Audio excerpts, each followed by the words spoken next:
gente, enquanto os relatores vêm com o relato do seu grupo, a gente só queria... Oi? Não vai precisar, não. De repente, conta só o trabalho do Frechete aqui, né? Para ficar... vem, pode vir, por favor. Você é do grupo 3. Tá faltando 2 e do 1. Por favor, relatores. Grupo 3. Grupo 2, não é? Grupo 2, grupo 1 é quem? Nira? Então tá. Então, enquanto a Nira chega, a ideia é que nesse momento a gente tenha contato. Pode vir, gente, aqui, ó. Sumam aqui as cadeiras. Tem. Se não tiver, tem sim. São 4 cadeiras. É porque o Rui está ajudando a gente aqui. Isso, ótima ideia. Então, só para lembrar, enquanto a Nira chega, que esse momento agora, os relatores vão abrir para a gente as conclusões do debate que aconteceu nos grupos, tá ok? E sem muitas delongas, então a gente vai para esse ponto. Então, a gente começa do 1 para o 3, começa do 3 para o 1, o que vocês sugerem? Tanto faz. Grupo 1 é formação. Vamos deixar o grupo 1 por último? Vamos do 3 para o 2? Vamos fazer uma invertida nesse negócio? Então, vamos para o 3. Amigo, não esqueça, você vai dizer seu nome, de onde você vem, vai deixar um beijo para sua mãe, né? Vai estar registrado, ok? Beijo para minha mãe, para meu pai, para mim mesmo, né? Gente, boa tarde, já um pedacinho da noite. Meu nome é Paulo Cardoso, sou psicólogo, né? Lá de Salvador. Prazer estar aqui com vocês, né? Vim aqui acompanhar a professora Lígia, Sara, né? E muito feliz em estar aqui com vocês, né? A produção realmente um evento bem organizado, né? Um evento no qual eu saio daqui com um novo olhar sobre diversas questões. E eu fiz parte ali do grupo 3, né? Fomos bem mediados por Fernanda, desculpem, irmão, não sou bom de nome, e a Amanda, Amanda e Fernanda, que foi bem legal, né? E a gente também contou com a presença da Marilene, né? E todos que compuseram aquele grupo. Então, a gente fez o seguinte, a gente ali naquele grupo, nós não conseguimos entrar em consenso em diversas situações. Então, foi um grupo bem aberto, né?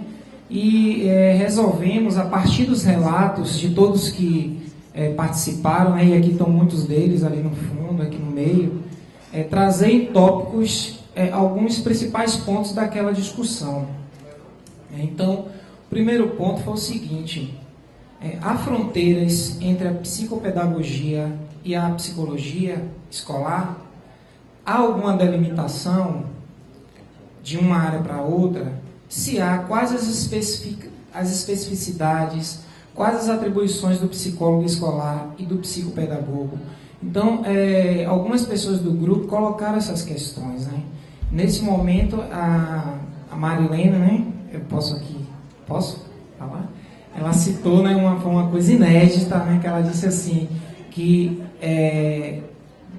a psicopedagogia e a psicologia escolar, a única coisa que diferencia uma da outra é a história, né? Que a psicopedagogia surgiu na França, né? E veio através dos argentinos, trouxeram para o Brasil, e a psicologia escolar na Europa e nos Estados Unidos, né? Foi uma colocação bastante interessante e que na prática a gente acaba desenvolvendo atribuições bastante parecidas, né? E foi uma questão aqui para abrir para vocês, porque algumas pessoas ficaram muito em dúvidas, né, do que é a prática. Teve um colega do grupo que colocou isso, né, que ele está até ali também, que a prática precisaria ser mais delimitada, né, a prática do psicólogo escolar, do psicólogo psicólogo educacional. Esse foi o primeiro ponto. Então, se há fronteiras entre essas duas áreas. Houve também, um segundo ponto, algumas problematizações. Certo, a apresentação não conta, né? Tá, então vamos lá. A problematização sobre a escola funcionando como empresa, né?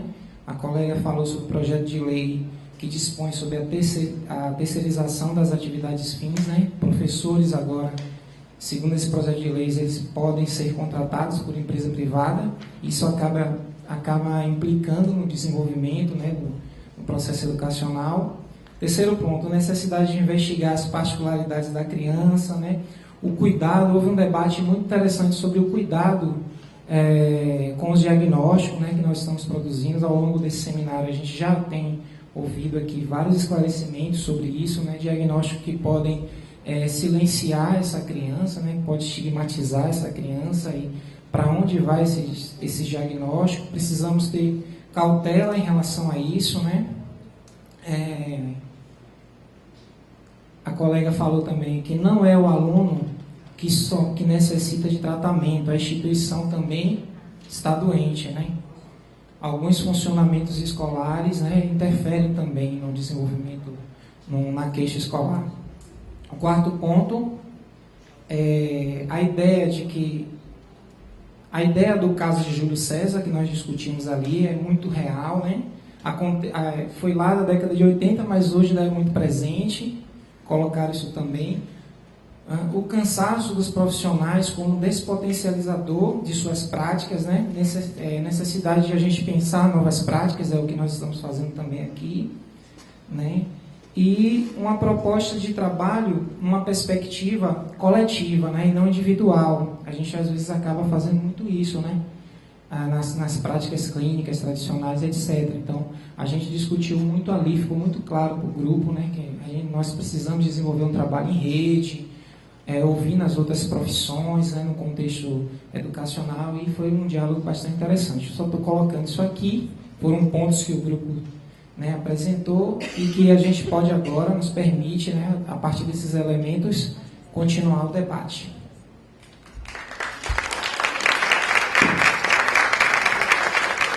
Obrigada, Paulo. Aqui, antes de abrir para o relatório do grupo 2, só pedir para todo mundo, se alguém esqueceu de fazer a avaliação do evento, por favor, faça, não esqueça de preencher, porque para a gente é muito importante, tá bom? Se quiser, se quiser, mas já sentiram, né? A gente quer muito saber a opinião de vocês, então é importante, tá? Vocês vão no terceiro seminário.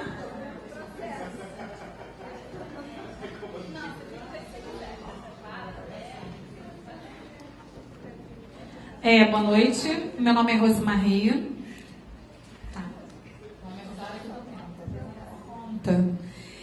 Então, o nosso foi o eixo 2, falando sobre o fracasso escolar. E assim, o nosso grupo ficou muito legal o nosso debate, porque diante da nossa pequena apresentação, daquela apresentação rápida, né? Quem é você, de onde vem, o que você faz, já começou o nosso debate, foi uma problemática. E o que nós percebemos ali no nosso grupo, são vários pedagogos que estão na sala de aula e estão na busca. Nessa busca intensa, imensa, que não acaba. E se nós estamos nessa busca, deduzimos que a gente não acredita na educação, né? Nós ainda estamos aqui, somos fortes, não desistimos nunca. E diante do texto que vem falando daquele dos anos 80, em que todo o problema da educação, o fracasso escolar, era diagnosticado como a digitimia, e eu até falei do meu problema pessoal, familiar que eu tive, que foi justamente o mesmo caso aqui, só que não foi epilepsia refratária, que há 30 anos atrás não se falava, ninguém conhecia o assunto, e eu trouxe o assunto à tona agora da minha pós de psicopedagogia, e me assustei porque também as pessoas não tinham esse conhecimento. E aí nós chegamos à conclusão de que o professor está cansado, o professor está nessa busca, mas que também falta essa união da classe, né, da classe se unir em prol de alguma coisa. Foi falado no grupo por exemplo, desse seminário, nós postamos no nosso grupo, a nossa ferramenta informática, né? Os grupos sociais são ótimos para isso, e a gente vai divulgando entre os conhecidos. Mas, por exemplo, na minha turma de pós de psicopedagogia, éramos 50, só veio eu e mais a minha amiga. Quer dizer, a pessoa está cansada, a pessoa está em busca dessa capacitação, mas que é fácil, gente, que é mastigado, que é uma coisa que não quer pensar. E nós chegamos a essa conclusão de que, de repente, o fracasso escolar está começando ali, na sala, na faculdade, na formação desse profissional. Estou preocupada. Falamos muito do laudo, dessa questão do laudo, do diagnóstico. Foi uma preocupação muito forte, porque agora a gente depende desse diagnóstico, agora a gente tem que ter esse diagnóstico na mão para assegurar, né, o professor, para assegurar a escola. Teve uma fala lá que a professora falou que o aluno tem que se encolher, né? Nós tivemos o exemplo, né, de uma professora. Quer dizer, não é um acolhimento. Agora o aluno chegou numa escola, ele tem que se encolher, ele tem que se adequar à escola. Como é isso, gente? Como é que a gente fala tanto de inclusão, nós estamos falando tanto de fracasso escolar, nós estamos falando tanto em educação, e de repente chega uma profissional e fala, olha, esse aluno tem que se encolher na escola. E foi assustador, né? E desse professor que mantém aquela forma de ensino de 30, de 40 anos atrás, a escola, né, de 2 séculos, que continua a mesma, mesmo diante dessas mudanças, mas sempre falando, somos professores e ainda acreditamos na educação no Brasil, mesmo sem apoio político, sem políticas que assegurem isso. E também foi dito sobre de repente, esse fracasso começa com a desvalorização do mundo da criança. A gente não deixa mais a criança sonhar, brincar, falar, se divertir. Não tem mais isso. É a criança com 3 anos, 4 anos. Esse fracasso do 3º ano, né, que muito incomoda os professores, mas que, de repente, a gente também não tem um apoio da família, porque a mãe trabalha, o pai está fora, o pai é diante de uma doença. Gente, isso é claro, o pai é o primeiro a abandonar o lar. A criança diagnosticada, o pai é o primeiro a sair fora. Então tem a mãe que precisa trabalhar para sustentar essa família. E como é que vai dar conta dessa criança que foi diagnosticada? E como ela vai dar apoio a esse professor que vai ter que educar essa criança? Como é que fica isso? O que a gente está entendendo agora como esse novo ciclo familiar, o que é? É agora a família que só tem a mãe que trabalha, a avó que trabalha, e essa criança fica na escola e vai para a creche, fica com a vizinha que toma conta, que não toma conta. E a gente não... Aí, de repente, assim, meu filho fracassou por culpa da professora, por culpa da escola. Aí vem aquela fala de ontem, não vamos bater no professor, né? Porque não é só isso. Mas também o professor tem tem que ter aquele cuidado da formação contínua, como disse a professora Rosita, né, num seminário que eu fui com ela, assim, não, a gente não pode falar de formação continuada, nós temos que falar de uma formação contínua, dessa busca, né? Só que os nossos profissionais estão muito, muito, muito cansados. Estão sem apoio, estão solitários, estão dependendo de laudos, agora são laudos, são políticas loucas, são relatórios. O professor, em vez de podia estar lendo livro, vendo filme, procurando, buscando no seminário, mas não, caramba, eu tenho que fazer o relatório, tenho que entregar na segunda-feira, como é que fica isso? Entendeu? E aí, como é que faz com esse profissional? Que ele ainda tem que dar conta dessa papelada louca, e aí você chega assim no banheiro da escola e desiste e fala, chora, não quero mais isso. Então, entender o que é essa família hoje, que é o laudo, o diagnóstico, essas doenças, essas síndromes agora, todas nomeadas, né? Como é que a gente vai cuidar disso? E assim, finalizando, gente, tô indo embora. Entramos com uma pulga atrás da orelha e temos a certeza que a gente saiu com 11, porque entraram mais 10. Foi bom, foi. Nós choramos, né? Nós rimos na nossa vivência lá. E foi legal porque, assim, caramba, abriu um leque agora de preocupações, de novo rumo. Então, assim, são mais seminários. Preparem, gente, são mais seminários que precisamos assistir, mais livros, mais filmes, e é isso. Só para constar, gente, eu não estou na sala de aula, eu sou assim, uma fã de vocês. Eu sou licenciada em História, que nem me apresentei, sou licenciada em História, fiz essa pós em Psicopedagogia. Para buscar, foi uma busca que eu tive, que eu tenho intensa sobre essa doença, sobre a epilepsia refratária, para entender o fracasso escolar do meu irmão, que infelizmente, numa crise, ele se foi, mas que assim, está servindo de exemplo, né? Eu estou trazendo essa experiência e eu estou querendo voltar para a sala de aula. Eu trabalho com carnaval, sou fã de vocês, amo vocês. Eu trabalho com carnaval, não tem nada a ver. Estou fora de sala de aula há muitos anos.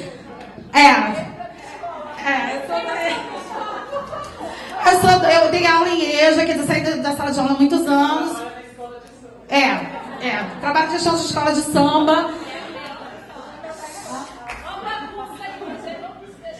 E assim, como dizem os meus funcionários lá no meu barracão, falam assim, Dona Rose, a gente está com saudade, porque eles dizem que a minha sala é ótima, que é uma terapia, porque eles chegam estressados, mas sentam lá e podem conversar, né? Porque a gente vai nos problemas, eu vou e a família e o filho. É a carência, né, que a gente está vivendo hoje no mundo moderno. Então, se você perguntar para uma pessoa dessa, e a sua família, e seu filho? Pode não acreditar, mas eu estou dizendo que esse é meu último carnaval, porque ano que vem eu quero trabalhar. Estou me preparando para ir embora para Pernambuco, para trabalhar com essas crianças que sofrem abuso sexual lá, que está demais. Então, é isso. Beijo, tchau. Então, direto para o grupo 1 de formação, por favor. O seu foram 8 minutos, tá? Não sou tão má assim.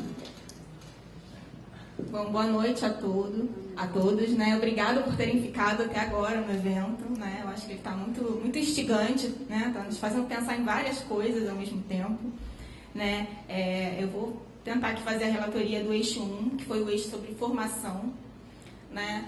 E desde o início assim, desse eixo já surgiu uma grande questão para a gente, né? Porque foi um eixo muito esvaziado com relação aos outros eixos, né? Então a gente estranhou assim, logo de cara, né? Primeiro tinha uma pessoa, depois duas, assim, e ao longo da discussão alcançamos 9 participantes, né? Que foi um número assim, bem menor do que os outros eixos. Então isso causou uma surpresa no grupo, né? E foi uma das discussões que a gente levantou, né? Por que o eixo de formação está tão esvaziado?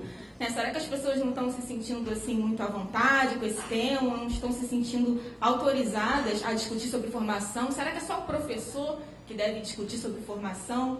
Né? Então a gente ficou assim, se perguntando, né? Quem tem legitimidade para discutir formação? Só o professor universitário, o teórico? Né? Então foi acho que um questionamento assim, bem importante da gente pensar, né? Porque muitas vezes a gente pensa que formação está colado a aprender conceitos, né? Aprender Piaget, Vygotsky, né? Teoria sócio-histórica, e a gente não pensa na formação como ação, como prática, como posicionamento ético, como algo que a gente afirma com os nossos afetos, com os nossos gestos, né? Eu venho pensado, né? Porque eu estou pensando muito sobre esse conceito de formação, até no doutorado, que muitas vezes como professora, né, que eu fui professora também, além de ser psicóloga, fui professora substituta, a gente forma muito mais, eu acho, assim, pelo afeto, pelos nossos gestos, pelo nosso modo, né, de se relacionar com o conhecimento, talvez muito mais do que com os teóricos que a gente apresenta para o aluno, né? Então, foi uma das discussões aí que a gente fez, né? A importância de pensar formação e pensar esse ação que está dentro dessa palavra formação, porque muitas vezes formação, mais uma vez, está muito colada à questão teórica, e a gente não pensa na ação ali, na prática, no que a gente está afirmando, né? A importância da gente pensar que a formação ela é política, né? Como já foi falado várias vezes aqui, a educação nunca é neutra, né? Por mais que, enfim, nenhuma disciplina, nenhum projeto de educação é neutro. Eu acho que isso é uma questão importante a gente trabalhar com os alunos também, né? Na formação, né?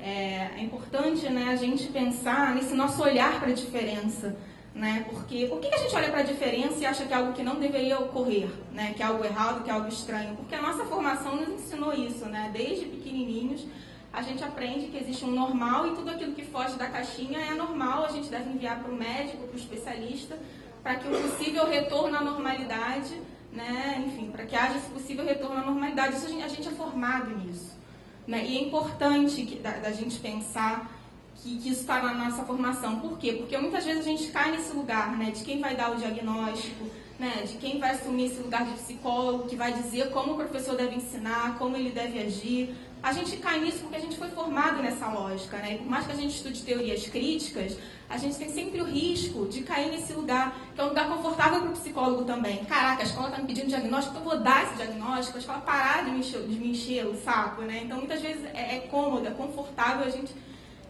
atender diretamente a demanda da escola, né? E estar nesse lugar de especialista que vai dizer como o professor deve agir ou como o professor deve fazer para ensinar melhor, né? Então, esse lugar é um lugar perigoso e que às vezes a gente cai. Por mais que a gente seja crítico, leitor de Paulo Freire, leitor de Deleuze, de Guattari, a gente pode cair nesse lugar de quem vai dar resposta, né? Porque ele também causa um certo conforto na gente em certos momentos. Né? Então, a gente pensou que discutir formação é a base de tudo, assim, né? Ela é a base de tudo. E por isso também nos causou certo estranhamento. Poxa, por que esse grupo, né, assim, tá tão vazio, né? Porque formação tem tudo a ver, né, com todos esses eixos de fracasso escolar, do psicólogo na escola, porque o modo como a gente está atuando ali na escola, os nossos posicionamentos éticos, tem tudo a ver com a formação que a gente teve, né, seja na graduação, na pós, na nossa formação diária. Né? Então, eu acho que esses eixos, né, estão muito juntos, né, assim. A gente separa, talvez didaticamente, ou talvez para ter uma discussão mais direcionada, mas eles estão correlacionados, né, todos eles. Né? A gente pensou que a formação perpassa, né, os outros dois eixos também. Está sendo bom ter essa oportunidade de dividir assim, com os outros eixos do que a gente pensou. Né? E a gente pensou também numa aposta, acho que ética e política, né, de pensar numa formação que não vai dar receitas, né, numa formação que não vai trazer um saber pronto, né, é dizer, olha, você tem que saber isso para intervir dessa forma. Né, porque a gente ainda vive na universidade, né, uma posição bastante até conservadora, né, de que o professor está lá para dar receitas. Né, e eu acho que o grande barato é a gente problematizar isso, né, em sala de aula. Né, de que a psicologia não está aqui, né, no lugar de quem vai ser a salvadora da pátria e dizer o que você deve fazer, mas para problematizar até essa relação utilitária com o conhecimento, né, de que a gente vai aprender para poder aplicar. Essa noção aí de psicologia como fundamento da educação passa muito por aí, dessa noção de aplicar, né, o conhecimento que a gente vai receber. Então, essas foram algumas das questões que a gente... E a questão da formação no afeto, né, essa importância, né, do afeto, da afetividade na questão da formação. Eu acho que também assim, é muito importante, né, que vai problematizar justamente isso que eu falei, da formação conteudista, né, de algo para aplicar. A gente poder pensar, né, o que seria esse afeto na formação, né, na educação.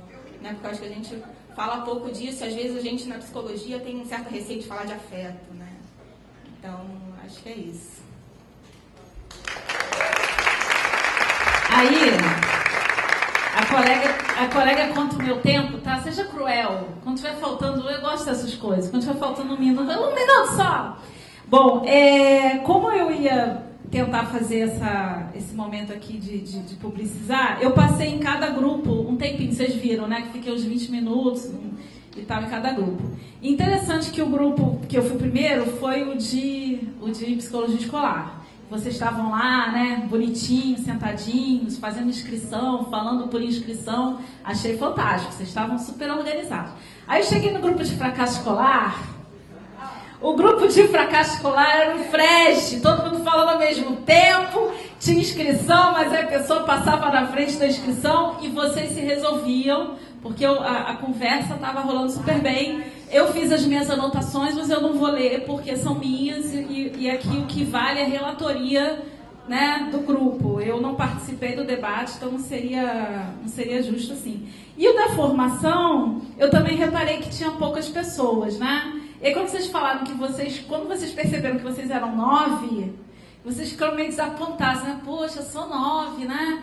Será? Mas não sei se você percebeu, primeiro que todo mundo falou de formação, né? Quem estava lá em psicologia escolar falou de formação, quem estava em fracasso escolar falou de formação. E olha que bacana, os professores, porque a gente vai ver o perfil aqui dos colegas que vieram, né? Que aceitaram o convite e vieram e estão aqui até agora. Mas que ela disse o seguinte, que a maioria dos participantes eram professores e foram discutir o fracasso escolar. Então, já, que bacana, né? Acho que a maioria que está aqui até agora é do nosso grupo. Né? Então, que bacana. Eu tenho que... ela não está vendo meu tempo, mas eu mesma vejo. Bom, então isso é uma coisa que me chama a atenção. A segunda coisa que eu queria dizer é que também essa coisa das pulgas foi muito interessante. A nossa... E a gente fica satisfeito com isso, ou pelo menos acho que posso dizer pelos colegas, que era essa nossa intenção. Então, quando a gente faz a pergunta, né, psicopedagogia, com que psicologias, a nossa intenção não era que a gente saísse, obviamente, daqui com respostas prontas, e nem foi esse convite para os nossos companheiros que vieram e nas suas diversidades, vieram e toparam fazer o debate. Né, mas que a gente pudesse botar em questão o que nós fazemos, o que nós entendemos desse diálogo. Né? E que bom que a gente saia daqui com mais perguntas, mais implicados em construir respostas para os desafios que a gente tem. E, por último, é o seguinte, que não sei se foi o Paulo ou a colega que falou, do professor sozinho, acho que foi você, do professor sozinho, que é um pouco a sensação que às vezes a gente tem, mas reivindicando a nossa bandeira do Fórum sobre Medicalização, né, a gente acredita no contágio, né, que a gente pode contagiar, um contagia o outro, que contagia o outro. Então, que ótimo que muitas pessoas toparam o convite, que ótimo que muitas pessoas estão aqui para debater. Creio que fica registrado aqui para o CRP, para todo mundo que tem uma intervenção nas suas escolas, que a gente precisa apostar na potência desse encontro. Talvez uma das palavras, né, uma das palavras que surgiu aqui com muita força foi essa possibilidade do encontro, a possibilidade do diálogo. Então, da gente apostar nisso. E não é à toa, para fechar, né, não é à toa que a gente faz a proposta já desde o primeiro seminário, dessa ideia de apostar no encontro aqui durante o seminário. Então, essa manhã em que foi possível as pessoas partilharem, né, dizer da sua prática, dizer dos seus problemas, dizer das coisas que construiu para resolver, isso é uma coisa que está em aberto e que a gente precisa se apropriar disso. Eu ouvi de uma colega, Clarissa Tali, que está participando daqueles debates aqui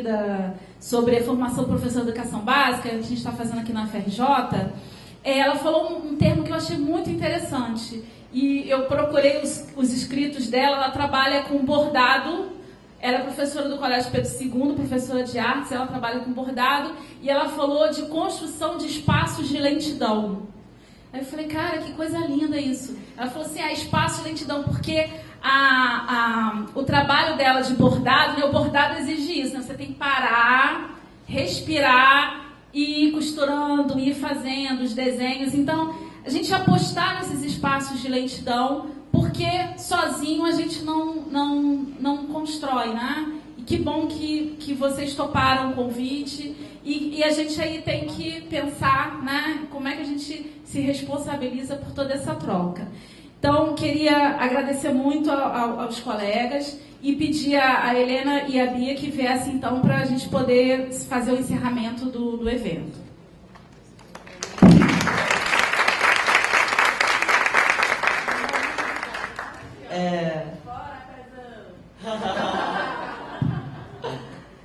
Tem dois eventos, dia 30, que eu acho legal, que dialogam com o que a gente vem discutindo ontem e hoje.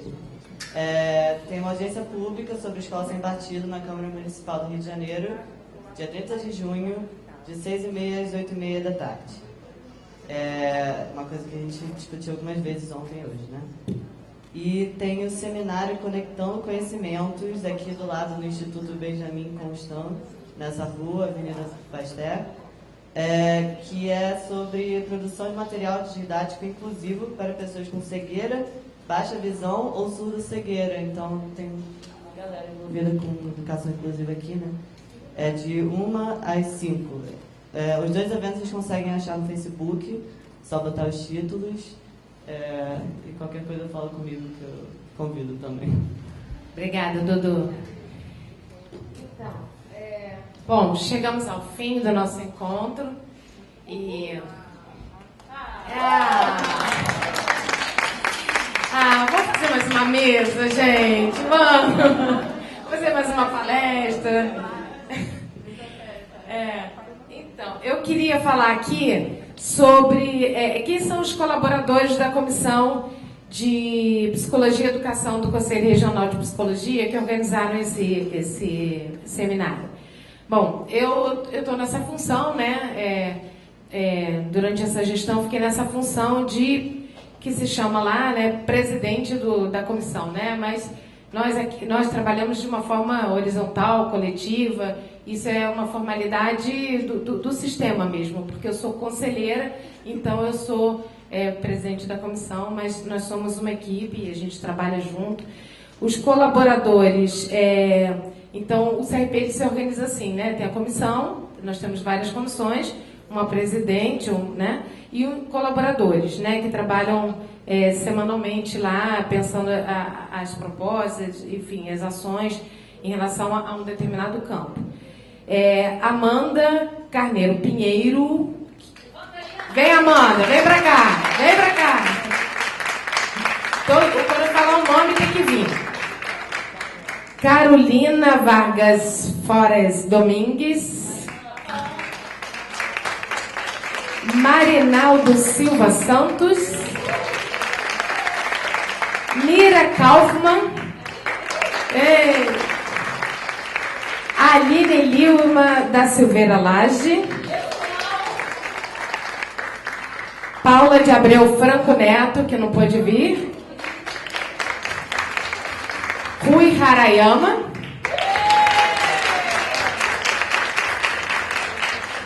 Quero também chamar aqui os funcionários do CRP 05, André Charrot, Amanda Mesquita, Isabela Del Rio, Fábio Moreira, Felipe Simões, pode vir.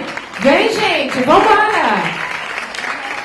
Felipe Simões, Lucinete Coutinho, vem, Nete! Vem, Nete! Patrícia Gouveia, Verônica, vem, Patrícia! Cadê ela? Tá aí. Verônica, como é que é? Verônica Amorim. Verônica Amorim e Verônica Macedo. Essa é a equipe do CRP. Tem o Jorge também. Não, o Jorge! Pelo amor de Deus. A pessoa já está tão cansada que não consegue ler o negócio direito, vê? Essa é a equipe do CRP que esteve aqui com vocês. O Jorge, nosso motorista, a Nete, nossa ajudante para cafezinho, biscoito, enfim. Cada um tem uma função. Patrícia, Verônica no credenciamento, enfim. Vem para cá para a gente fazer a foto. Agora a Beatriz vai fazer a parte dela do agradecimento. A gente dividiu assim, eu faço uma parte, ela faz outra parte. E além disso, gente, peraí, porque na organização do encontro, nós também contamos com a participação da Fernanda Canavês, sobe, e da Fernanda Esbran, que já saiu. Então agora é a vez da Bia. Aqui a gente é uma dupla. Eu e Bia, a gente dividiu aqui, é uma dupla. É porque o evento também foi registrado como evento de extensão da UFRJ, né? Então, daí essa parceria. E aí eu gostaria de chamar os monitores, né? A Natasha Fernandes, Leonardo Souza, a Camila Neves e o Luiz Martins.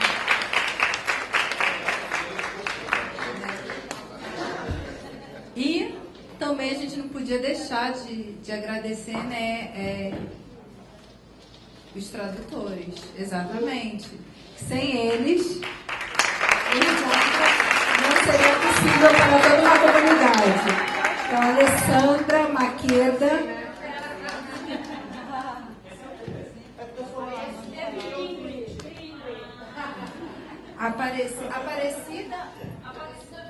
Aparecida veio ontem, o Tiago Carlos e o Wilson. Então, esse seminário, eu acho que é isso, né? É uma grande construção coletiva e todos que estão aqui participaram. O sindicato. Reinaldo é da comissão do sindicato. Bom, SNIF, né? Chegando ao fim com SNIF, né? Quer dizer, chegando ao fim de mais um encontro, mais um seminário, né? Feito assim com muita dedicação, acho que com afeto que essa galera colocou na execução, né? E esperar agora o ano que vem, né? Que estejamos novamente aqui ou outro espaço para poder, então, estar discutindo a psicologia escolar. Mas valeu.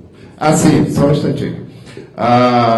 No dia 30, agora, 18h30, na Câmara de Vereadores do Rio de Janeiro, haverá uma audiência pública para poder se discutir a escola sem partido.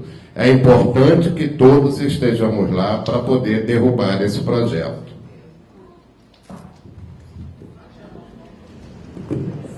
Sem mais delongas, uma salva de palmas.